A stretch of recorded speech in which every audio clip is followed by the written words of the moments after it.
İnsan gərək kəlmələrinə diqqət yetirsin və insanların haqqında danışmasın.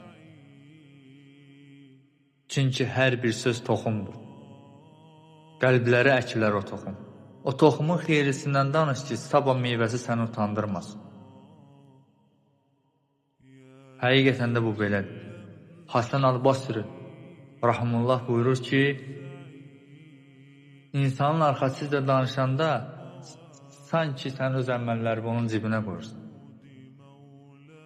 Həqiqətən də bu belədir.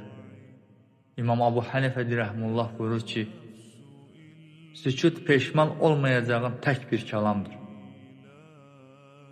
Həqiqətən də bu belədir. Dil azadlığı nə qədər çox olsa, qəlbin zəncirləri o qədər də sıx olar və səni sıxar və qəlbin yorular.